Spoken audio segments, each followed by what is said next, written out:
When Lance Corporal Ken Dunning pushed through the brush near the top of Hill 861, he stepped into a bamboo grove where the firing started almost immediately.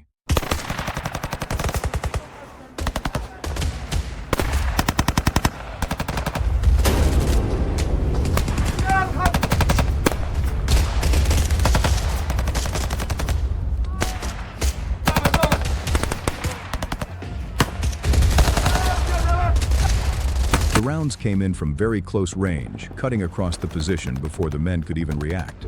He saw 4 Marines go down in the first moments of the contact. This was just the beginning of the brutal fighting on the hills around Sanh, where the Marines would spend days trying to move forward under constant fire. By the time the fighting ended, 155 Marines would be killed and more than 400 wounded. And not long after that, the Americans would abandon those hills. After that first contact, more Marines were sent up the hill to find out what had happened and recover the men who had been hit. When they reached the area, they found 1 Marine still alive, and the 3 others were already dead. As they tried to pull the bodies back, the firing started again.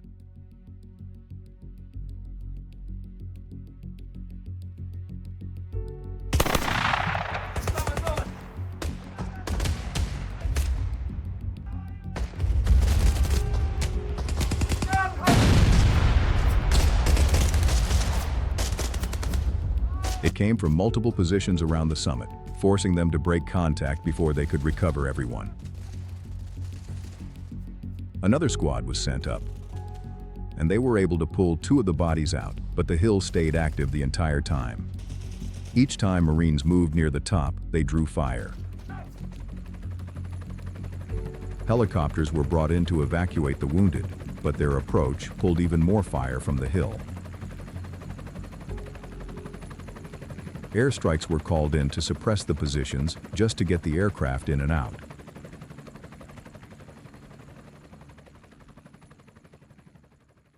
At the same time, other elements were ordered to move across the hill to try to cut off the enemy. Those men were hit by mortar fire, forcing them to take cover wherever possible. By the end of the day, the Marines were still on the hill, but they hadn't taken it.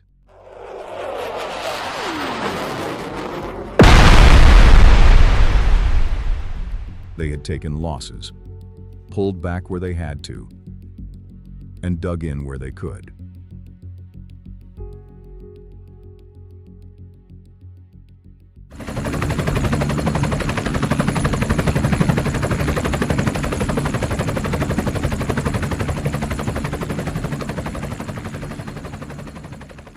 The U.S. Marine base at Sanh sits on a plateau just south of the demilitarized zone, one of the most heavily contested areas in the country.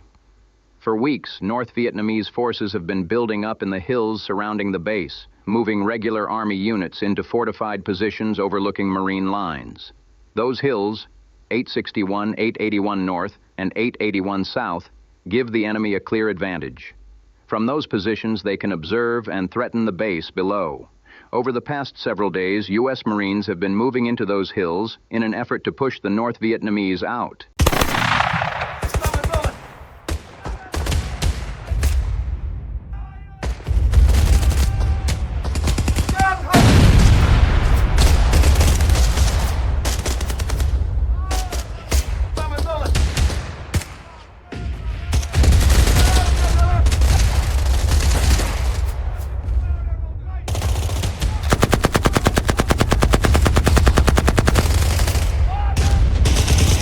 The fighting has been heavy. Marines have been advancing uphill through thick brush and steep terrain, taking fire from well-dug-in positions near the top.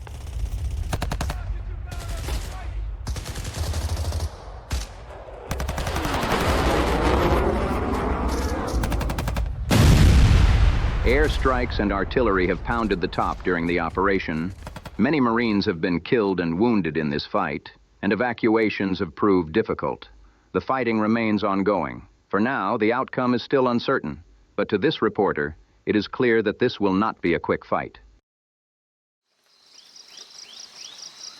The Marines settled into positions for the night, and the next morning they would move again. but progress was slow. The terrain made everything harder. Visibility was low, the terrain was thick and steep. Reinforcements were brought in from Quezon.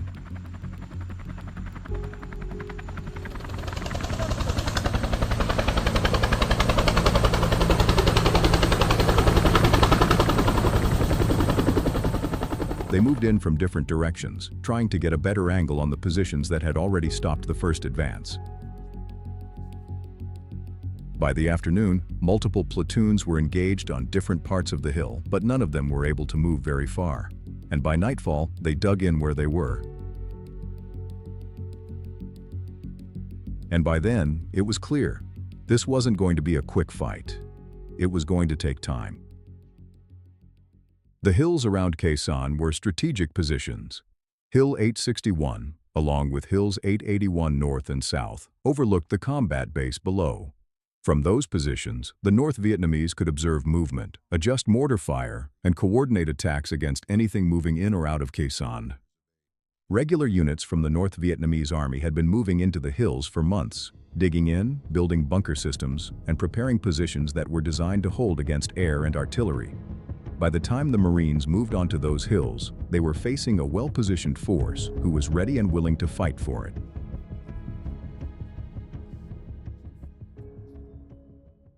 By the third day, the Marines began to bring in heavy firepower. Artillery was called in first. Rounds were walked up the slope, landing in and around the positions that had been holding up the advance. Then the aircraft came in. Bombs were dropped across the top of the hill, hitting bunker locations and cutting through the thick vegetation that had been hiding them. But even after the strikes, the resistance didn't disappear. There were still active bunkers deep into the hill. The fighting spread beyond 861. The same kind of resistance was being found on the surrounding hills, and it was clear this was a large enemy force. The only way forward was one position at a time. Marines would reach the bunkers that were cut into the slopes, reinforced with logs and covered in layers of dirt, strong enough to absorb artillery and airstrikes. Many of them were tied together, one covering the next, so that even when one position was hit, another could still fire. Small groups pushed forward, working from one position to the next, getting close enough to throw grenades or fire directly into the openings. Each bunker had to be taken one at a time, and the Marines were taking casualties. By the time the fighting around Quezon came to an end, the Marines had taken the hills they were sent to secure. The cost was clear. 155 Marines killed in action, and hundreds more wounded. Lance Corporal Ken Dunning was among those who made it off the hill.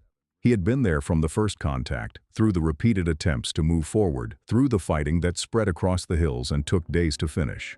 Like the others, he carried it with him when it was over. He left the Marine Corps and returned home to Asheville, North Carolina.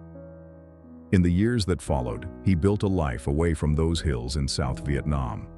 He got married and raised 2 children. In 2020, Ken Dunning passed away, one of many Marines who had fought on those hills near Quezon. The ground they fought for is quiet now. The bunkers are gone. The fighting positions have faded back into the landscape. But the cost of taking those hills didn't disappear with them. It stayed with the men who fought there, and with the ones who never made it off the slopes.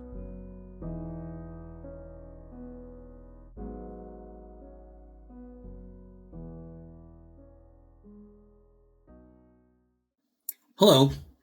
We here at Battle Docs would like to extend our thanks to the people who watch our videos. I think it's important that we remember these men and women who sacrificed so much for our country. We really appreciate you taking the time to be here. We'll see you on the next video.